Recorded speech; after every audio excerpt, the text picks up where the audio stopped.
Welcome back to Eduvate for Kannada. ಇವತ್ತಿನ S S P ಅಪ್ಡೇಟ್ನಲ್ಲಿ ನಾನು ನಿಮಗೆ ಲಾಸ್ಟ್ ಟೈಮ್ ಹೇಳಿದ್ದೆ ಯಾರೆಲ್ಲ ಸ್ಕಾಲರ್ಶಿಪ್ಗೆ ಅಪ್ಲೈ ಮಾಡಬೇಕು, ಯಾರೆಲ್ಲ ಅಪ್ಲೈ ಮಾಡಬೇಡ್ದು ಅಂತ ತಿಳಿಸ್ಕೊಡ್ತೀನಿ ಅಂತ.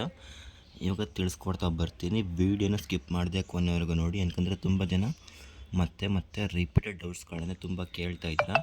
ಅದಕ್ಕೋಸ್ಕರ ವೀಡಿಯೋನ ಸ್ಕಿಪ್ ಮಾಡಿದೆ ಕೊನೆವರೆಗೂ ನೋಡಿ, ನಿಮಗೆ ಒಂದು ಕ್ಲಾರಿಫಿಕೇಷನ್ ಬರುತ್ತೆ. ಅದಾದಮೇಲೆ ಕೂಡ ನಿಮಗೆ ಡೌಟ್ಸ್ ಇದ್ದರೆ ಒನ್ಸ್ ಕಮೆಂಟನ್ನು ಮಾಡಿ, ಅಥವಾ ಇನ್ಸ್ಟಾಗ್ರಾಮಲ್ಲಿ ಎಜುಇನ್ಫೋ ಕನ್ನಡ ಅಂತ ಸರ್ಚ್ ಮಾಡಿ ನಮ್ಮ ಚಾನಲ್ ಬರುತ್ತೆ.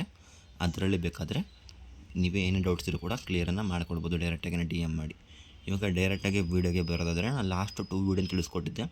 ಯಾರಿಗೆಲ್ಲ ಇನ್ನೂ ಸ್ಕಾಲರ್ಶಿಪ್ ಅಮೌಂಟು ಸ್ಯಾಂಕ್ಷನ್ ಆಗಿಲ್ಲ, ಬಂದಿಲ್ಲ ಅಂಥವರು ಸ್ಕಾಲರ್ಶಿಪ್ಗೆ ಅಪ್ಲೈನ ಮಾಡಬೇಡಿ ಅಂತ ಹೇಳಿದ್ದೆ. ಅದು ಏನಕ್ಕೆ ಅಂತ ಇವಾಗ ಸಂಪೂರ್ಣವಾಗಿ ತಿಳಿಸ್ಕೊಡ್ತಾ ಬರ್ತೀನಿ. ಯಾರು ಅಪ್ಲೈನ ಮಾಡಬೇಕು, ಯಾರು ಸದ್ಯಕ್ಕೆ ಅಪ್ಲೈನ ಮಾಡಬಾರ್ದು, ಅಂದರೆ ಸ್ವಲ್ಪ ದಿನ ಯಾರು ಅಪ್ಲೈನ ಮಾಡಬಾರ್ದು ಅಂತ ತಿಳಿಸ್ಕೊಡ್ತೀನಿ. ಇವಾಗ ಯಾರು ಅಪ್ಲೈ ಮಾಡ್ಬೋದು ಅಂದರೆ, ನಿಮಗೆ ರಿಸಲ್ಟ್ ಎಲ್ಲ ಬಂದಿದೆ, ಫಸ್ಟ್ ಸೆಮ್ ಸೆಕೆಂಡ್ ಸೆಮ್ ನೀವು ಯಾವ ಇಯರ್ ಓದ್ತಾ ಇದ್ದೀರಾ ರಿಸಲ್ಟ್ ಎಲ್ಲ ಬಂದಿದೆ, ನಿಮಗೆ ರಿಸಲ್ಟ್ ಎಲ್ಲ ಕ್ಲಿಯರ್ ಆಗಿದೆ.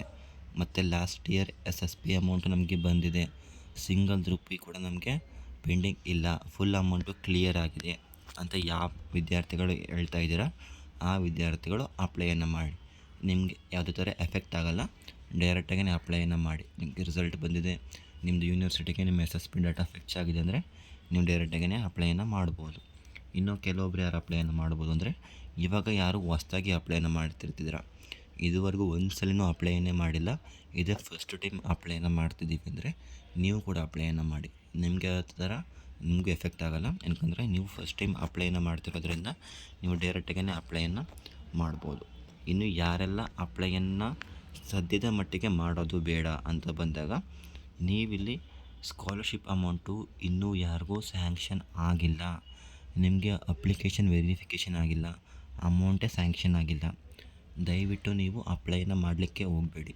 ನೀವು ಅಪ್ಲೈನ ಮಾಡಿದ್ರೆ ಏನಾಗುತ್ತೆ ಅಂದರೆ, ಇಫ್ ಇನ್ ಕೇಸ್ ಈ ಇಯರ್ ಸ್ಕಾಲರ್ಶಿಪ್ ವೆರಿಫಿಕೇಷನ್ ಆಗಿ ಅಮೌಂಟು ಪ್ರೊಸೀಡನ್ನು ಮಾಡಿದ್ರು ಅಂದರೆ ನಿಮಗೆ 99% ಲಾಸ್ಟ್ ಇಯರ್ ಸ್ಕಾಲರ್ಶಿಪ್ ಅಂದರೆ ಏನು 2023ರಲ್ಲಿ ಏನು ನಿಮಗೆ ಬರಬೇಕಿತ್ತು ಆ ಅಮೌಂಟು ಬರೋದಿಲ್ಲ.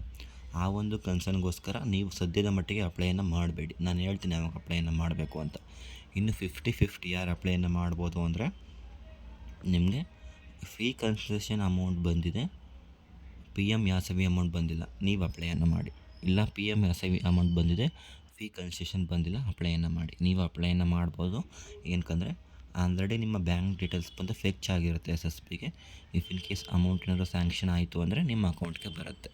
ನಿಮ್ಮ ಅಮೌಂಟೇ ಸ್ಯಾಂಕ್ಷನ್ ಆಗಿಲ್ಲ, ಯಾವುದೋ ಅಕೌಂಟ್ಗೆ ಕ್ರೆಡಿಟ್ ಆಗಿಲ್ಲ ಅಂದಾಗ ಇನ್ನೂ ನಿಮ್ಮ ಡೀಟೇಲ್ಸ್ ಬಂದು ಎಸ್ ಎಸ್ ಪಿಗೆ ಫಿಕ್ಸ್ ಆಗಿರೋದಿಲ್ಲ.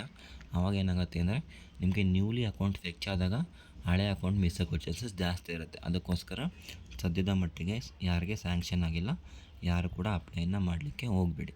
ಇದು ಬಂದು ಇವತ್ತಿನ ಅಪ್ಡೇಟ್ ಆಗಿತ್ತು. ಇಫ್ ಇನ್ ಕೇಸ್ ಏನೇ ಡೌಟ್ ಇದ್ದರೂ ಕೂಡ ಕಮೆಂಟಲ್ಲಿ ಕಮೆಂಟ್ ಮಾಡಿ, ನಾನು ನಿಮಗೆ ಕ್ವಿಕ್ಕಾಗಿಯೇ ರಿಪ್ಲೈನ ಕೊಡ್ತೀನಿ. Thank you for watching video. If in case ನಿಮ್ಮ ಕಾಲೇಜ್ ಗ್ರೂಪ್ ಇದೆ ಅಂದರೆ ಒನ್ಸ್ ಕಾಲೇಜ್ ಗ್ರೂಪಲ್ಲಿ ಶೇರ್ ಮಾಡಿ, ಆವಾಗ ಅವರು ಕೂಡ ಇನ್ಫಾರ್ಮೇಷನ್ ತಿಳಿಯುತ್ತೆ. ನೆಕ್ಸ್ಟ್ ವಿಡಿಯೋದಲ್ಲಿ ನಿಮಗೇನು ಇನ್ಫಾರ್ಮೇಷನ್ ಬೇಕು ಕೂಡ ತಿಳಿಸ್ಕೊಡ್ತೀನಿ. ಆದಷ್ಟು ಲೈಕ್ ಮಾಡಿ, ಶೇರ್ ಮಾಡಿ, ಸಬ್ಸ್ಕ್ರೈಬ್ ಮಾಡಿ. Thank you for watching video.